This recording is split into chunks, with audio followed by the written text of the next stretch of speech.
going on, guys? Junior's Fishing Company. Another inline video. So I was at Cabela's and I bought a bunch of spinner baits and chatterbaits and jigs and stuff like that.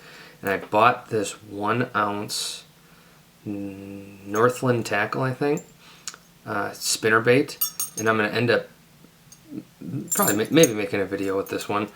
I'm going to make this out for a musky bait though, and the skirts that it came with were really, really nice. And so I thought that's sometimes how you get your ideas, as you buy something and I'm not going to use those skirts, so I might as well figure out a way to use them. These are Northland tackle skirts. I think these are like 4 inches, so they're bigger than the crazy leg skirts that you can buy like on their website. Those are usually 3 inches. These are like 4, maybe a little bit longer. I just put them up next to one and it was like this. So this is going to be a longer bait because I came with 2 of these really nice skirts. These are, I think, sucker or golden shiner pattern, I think. I'll put the description below. So I'm going to base the rest of my inline off of this, and I'm going to do a double blade. So I've got 0.051 wire, and I'm going to do 2 blades. One's going to be gold. This is a Regal finish number 5 from Lure Parts Online. And then I've got a black number 5. You could go staggered. You could put a 4 and a 5. You could put a 5 and a 6. You could put a 4 and a 6. You could do whatever you want. I'm going to feed these 2 on to my bait. Then I've got a 5/32 inch gold bead and a 3/8 ounce weight. And then I'm going to put 3 5/16 inch gold beads, metal beads.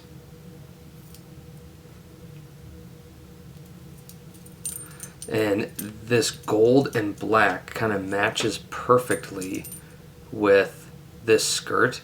These skirts are just really, really nice. So I'm going to put these skirts on.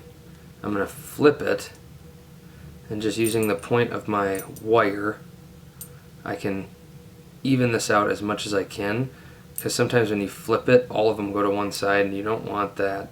It doesn't have to be perfect, but you want it to be as even as you can get it. So I'll feed that first one on, then I'm going to feed the second one on. I can get that right through there, and you can already tell that this is going to be definitely a longer bait. Hopefully those skirts hold.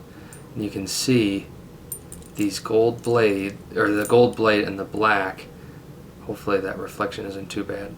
And this skirt is just going to dance. It's really long. I really like it.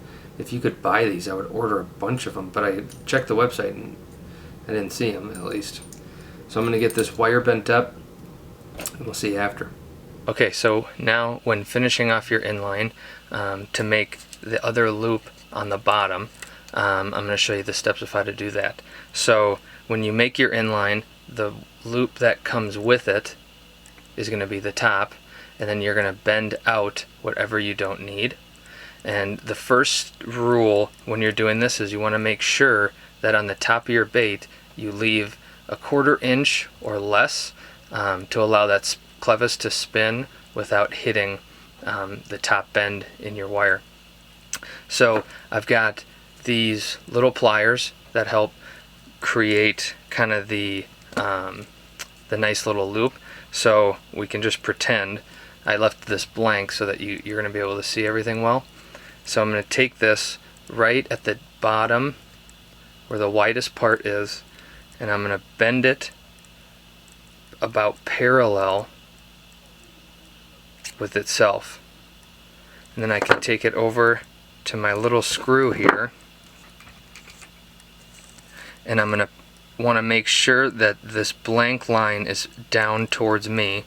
I'm going to bend it, holding the other one, about 45 degrees off of my screw, and I can take it off.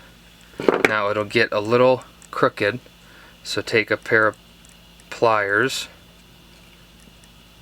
and you're going to straighten that out. You're going to go back to your screw and you're going to rotate it 1, 2, 3 is usually good. You can go 4 if you want. Now I've got all of this tag end, so I'm going to take my wire cutters and I'm going to get as close as I can to that bottom part and I'm going to snip it off. There will be a little piece sticking out here. You can mash it down if you want. Really the only thing you want to make sure is that you come back here and straighten this out again, and you will have your inline ready to fish. Wire's bent. The hook I'm going to use for this is a short shank. This is a Gamakatsu number 1 probably. It looks pretty big. It wasn't in the box. I just have a pile of hooks. But I know this is a Gamakatsu because of the bend of it. I've bought a bunch of these before. And I've got a 25-pound split ring on here. And I really like a short shank treble. I don't like those super long trebles. Maybe on a musky bait sometimes. So this is definitely a larger inline, especially with the double blades. This is definitely a beefier setup, but in that 3/8, I mean, you'll be able to bomb this thing. And the good thing about this short shank is you can see my hook where it is, and I have a ton of room down here for that skirt to move. And with that shorter shank, the hook is farther up on the bait, so if you do get a fish that bites the back, it likely won't be as deep. You know, you catch those 2-pound pike and they just inhale everything, but hopefully with, you know, a larger fish, it won't be too bad. But I'm excited. This golden shiner, Northland skirt, double blade. We'll see it. Junior's Fishing Company, juniorsfishing.com. See you in the next one.